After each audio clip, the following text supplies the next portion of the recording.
दोस्तों कैसे हैं। एग्जाम को अंदर पटना में स्वागत है। दोस्तों पता है कि आज स्टेट का आया है। सबसे पहले बताए कि आज स्टेट आ गया है और ये स्टेट के बारे में हम 1 महीना 20 दिन पहले से ही बता रहे थे कि आपका स्टेट आने वाला है। यहाँ तक तो सही है। इम्पॉर्टेंट चीज़ हम आपको ये बताना चाहते हैं कि कैसे इसका क्या प्रोसेस है, सब कुछ बताना चाहते हैं। तो पहले देख लीजिए कि इसका ऑफिशियल नोटिफिकेशन कब आया है। तो 9 तारीख को आया है, 9 अगस्त को। और रजिस्ट्रेशन का डेट कब है, स्टार्ट है, तो ये भी 9 अगस्त से ही है। ठीक है। और लास्ट डेट कब तक है, तो 23 अगस्त तक है। तो यहाँ तक क्लियर हो गया। एकदम एक एक चीज़ ये वीडियो देख लीजिएगा तो फिर दोबारा कोई देखना नहीं पड़ेगा। 9 अगस्त से स्टार्ट है, 23 अगस्त तक चलेगा फॉर्म भरने का प्रोसेस। यहाँ देख लीजिए, यहाँ पे देख लीजिए इसका जो कंडक्टिंग होगा एग्ज़ाम, वो थी एप्लीकेशन भी मोड, वो भी ऑनलाइन ही होगा। ठीक है ना। इसका एग्ज़ाम का नाम क्या है, ये तो Bihar secondary teacher ability state को कौन लेता है, तो वो बीपीएससी नहीं लेता है, इसको लेता है बिहार बोर्ड, BSEB और बी माने बिहार सेकेंडरी एग्जामिनेशन बोर्ड आपको जो है बीपीएससी को लेता है। यहाँ तक तो आप समझ गए होंगे। ठीक है। और लास्ट डेट है कब तक फॉर्म भरने का, तो 23 अगस्त तक है। 9 अगस्त से 23 अगस्त तक। यहाँ तक तो आपको कोई दिक्कत नहीं होगा। ऑनलाइन फॉर्म भरा रहा है। ठीक है। यहाँ पे देख लीजिए लिखा भी है कि ऑनलाइन फॉर्म भरा रहा है। ठीक है। अब आगे समझते हैं कि क्या करना है। 2 चीज़ हो गया, डेट जान गए। अब 2 पेपर होता है इसमें। एक पेपर आपका होता है, ठीक है, आपको देख लीजिए, एक पेपर आपका होता है 9-10 का। ठीक है। फर्स्ट पेपर, एक पेपर होता है आपको सेकंड पेपर। फर्स्ट पेपर में अगर आप पास कीजिएगा तो 9-10 का टीचर बनिएगा। और सेकंड फर्स्ट पेपर अगर आप पास कीजिएगा, ठीक है, तो आप 9-10 का टीचर बनिएगा। और अगर आप सेकंड पेपर पास कीजिएगा तो आप जो है 11-12 का टीचर बनिएगा। ठीक है। पेपर फर्स्ट पास कीजिएगा तो आप 9-10 का टीचर बनिएगा। और सेकंड पेपर पास कीजिएगा, सेकंड पेपर पास कीजिएगा तो 11-12 का टीचर बनिएगा। अब 9-10 के लिए क्या एलिजिबिलिटी क्राइटेरिया है वो देखते हैं। तो आप अगर हिंदी का टीचर बनना चाहते हैं तो उसके लिए आपको बीएड चाहिए और प्लस हिंदी चाहिए। ठीक है। आपको बीएड चाहिए हिंदी से, बैचलर चाहिए, आपको बैचलर डिग्री चाहिए, मतलब कि बीए चाहिए आपको हिंदी से, और आपको बीएड चाहिए। उर्दू का अगर टीचर बनना चाहते हैं तो बैचलर डिग्री चाहिए उर्दू से और फिर बीएड चाहिए। ठीक है। संस्कृत का बनना चाहते हैं, ठीक है, संस्कृत का बनना चाहते हैं तो वही है, संस्कृत के लिए भी वही है। आपको जो है बैचलर डिग्री चाहिए और बीएड चाहिए। इंग्लिश के लिए भी बैचलर डिग्री चाहिए और बीएड चाहिए। ठीक है। और जिस विषय से आप इंग्लिश का टीचर बनना तो इंग्लिश से ही आपको बैचलर डिग्री चाहिए। संस्कृत का टीचर बनना चाहते हैं संस्कृत से ही आपको बैचलर डिग्री चाहिए। ठीक है। मैथमेटिक्स का अगर टीचर बनना चाहते हैं तो आपको लिए बैचलर डिग्री चाहिए। ठीक है। और उसके बाद फिर आपको बीएड चाहिए। लेकिन एक बात और है कि मैथमेटिक्स का टीचर बनने के लिए आपको मैथ, फिजिक्स और केमिस्ट्री किसी में से आप एगो है तो आप मैथमेटिक्स के टीचर बन सकते हैं, एक प्लस पॉइंट है। ठीक है। और आपको बीएड चाहिए। ठीक है ना। या बीटेक भी है तो वो भी बन सकते हैं। यहाँ तक भी सही है। चलिए और देख लीजिए, बोटनी का साइंस का बनना चाहते हैं तो साइंस के लिए भी आपको, ठीक है, आपको क्या चाहिए, तो साइंस के लिए भी आपको बोटनी चाहिए। ठीक है। या जूलॉजी से केमिस्ट्री है जिसको, केमिस्ट्री से आपको जो बैचलर डिग्री है वो भी भरेगा और जूलॉजी है वो भी भरेगा। अब बीएड चाहिए और जो वही भर सकता है। यहाँ तक तो सही हो गया।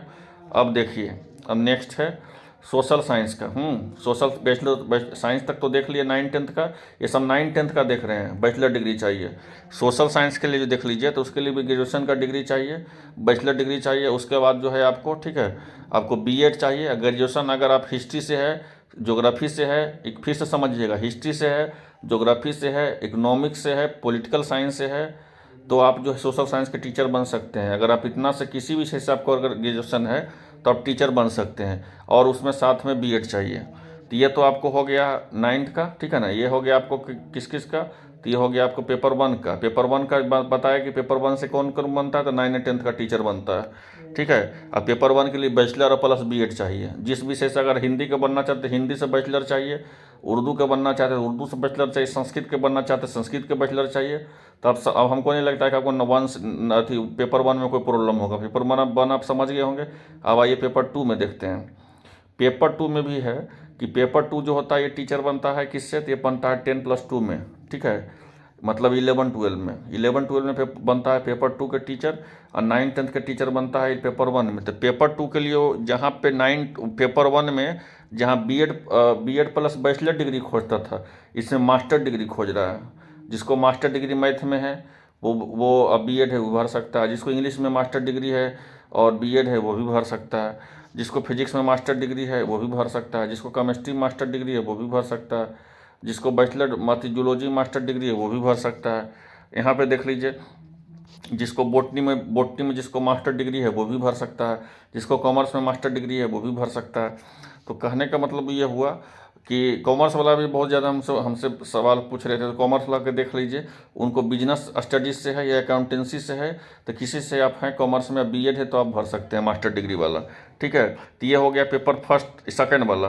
पेपर फर्स्ट सेकंड में क्या अंतर हुआ, तो पेपर फर्स्ट में जो हुआ, पेपर फर्स्ट में, ठीक है, पेपर फर्स्ट में आपको चाहिए बी एड, ठीक है ना, पेपर फर्स्ट में चाहिए आपको बीएड प्लस बैचलर डिग्री, और सेकंड में आपको क्या चाहिए, तो सेकंड में आपको चाहिए पेपर में आपको अथी मास्टर डिग्री और प्लस बीएड चाहिए। बैचलर डिग्री को ग्रेजुएशन बोलते हैं, मास्टर डिग्री का पीजी बोलते हैं। ठीक है, अगर मास्टर डिग्री नहीं समझ रहे हो तो पीजी समझिए। 10+2 के लिए आपको पीजी चाहिए, और अथी 9-10 के टीचर बनने के लिए पेपर 1 पास करने के लिए आपको ग्रेजुएशन चाहिए। समझ गए होंगे। अब देख लीजिए ये सब कुछ है। इसी में जो है एक कंप्यूटर का भी आता है, कंप्यूटर साइंस का इसमें टीचर बनना चाहते हैं तो इसके लिए भी आपको क्या चाहिए, ग्रेजुएट चाहिए आपको, और डोएक का सर्टिफिकेट चाहिए। नहीं तो आप बीटेक भी किए हुए हैं साइंस से, कंप्यूटर साइंस से, तभी आप फॉर्म भर सकते हैं। नहीं तो बी किए हुए हैं एनी स्ट्रीम से, पोस्ट ग्रेजुएट हैं तो कंप्यूटर से, तो आप भी फॉर्म भर सकते हैं। ठीक है ना। तो इसमें एक चीज़ है कि अगर आप कंप्यूटर साइंस के हैं तो इसमें बीटेक बीएड का कोई ज़रूरत नहीं है। इसमें अगर डोएक का आपके पास ए लेवल का सर्टिफिकेट हो, और आप बीटेक भी किए हुए हैं कंप्यूटर साइंस से, तभी आप फॉर्म भर सकते हैं। बीई भी किए हुए हैं कंप्यूटर साइंस से, तभी भी फॉर्म भर सकते हैं। तो यहाँ तक हो गया। अब देख लीजिए क्वेश्चन लेवल के पेपर वन का क्या था जी, तो पेपर 1 में था वही जो मैंने ग्रेजुएशन प्लस बीएड, उसी को बोलते हैं पेपर 1। मोटा मोटी यही समझो। पेपर 2 10+2 में क्या होगा, तो पीजी प्लस बीएड। ठीक है, पीजी प्लस बीएड यही हो गया। अब देखो पेपर 1 के लिए तुमको क्या पूछेगा, तो पेपर 1 पूरा तुमको जो है 150 अंकों का पूछेगा सवाल, और 150 क्वेश्चन भी रहेगा, 150 अंक भी रहेगा, और 2 सेक्शन में तुमको पूछेगा। ऑफलाइन भी परीक्षा होगा ये। ठीक है, और इसका जो टाइम कितना देर रहेगा जी, तो 2.5 घंटा टाइम रहेगा। ठीक है, और मार्किंग जो है इसमें निगेटिव मार्किंग नहीं है। स्टेट की कोई परीक्षा में निगेटिव मार्किंग नहीं है, बहुत बड़ी बात बता दे रहे हैं।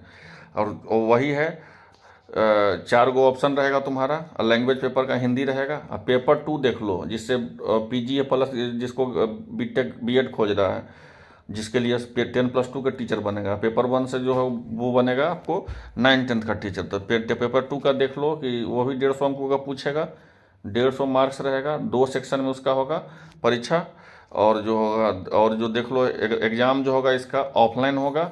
एग्ज़ाम ड्यूरेशन जो होगा उसको 2.5 घंटों का होगा। ठीक है, और इसमें भी निगेटिव मार्किंग नहीं है।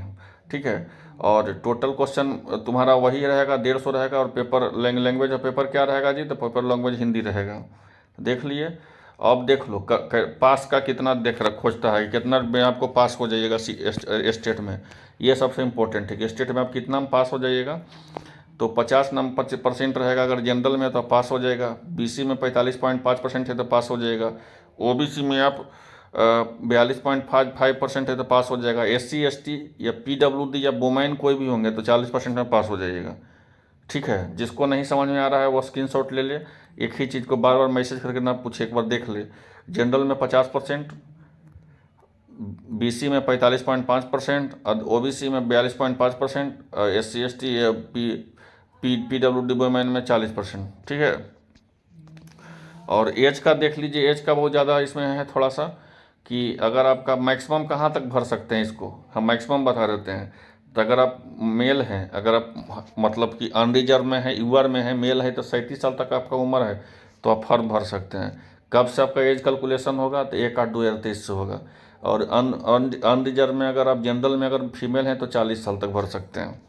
और बैकवर्ड क्लास के हैं तो आपको 40 साल तक भर सकते हैं। और जिसका भी एज कैलकुलेशन होगा, अब एज कैलकुलेशन तुम्हारा 1/8/2023 से होगा। ठीक है, और बैकवर्ड और वेरी बैकवर्ड हैं, ठीक है ना, तो उसका 40 वर्ष है। SC ST के 42 वर्ष है, फीमेल और महिला का दोनों का है।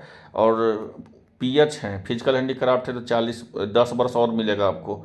ठीक है, और एक्स सर्विस मैन है तो आपको 3 वर्ष मिलेगा। तो ये हो गया। अब देख लो तुम्हारा फी का कितना लग रहा है। तो पेपर 1 अगर तुम भरना चाहते हो सिर्फ, ठीक है, अगर सिर्फ पेपर 1 भरना चाहते हो तुमको 960 रुपया देना होगा। जनरल रहो चाहे OBC रहो चाहे जो कैटेगरी रहो। SC ST का तुम्हारा जो होगा दिव्यांग रहेगा उसको 760 रुपया देना होगा। और दोनों पेपर तुम भरना चाहते हो, पेपर 1 और पेपर 2, मतलब कि तुम्हारे पास पीजी का भी डिग्री है और ग्रेजुएशन का भी डिग्री है, तो 1440 रुपये लगेगा। और SC ST दिव्यांग के 1140 रुपये लगेगा। तो ये है तुम्हारा, ठीक है। तो ये देख लो पूरी तरह से, इसका हम A to Z चीज़ हम अच्छा से तुमको बता दिए।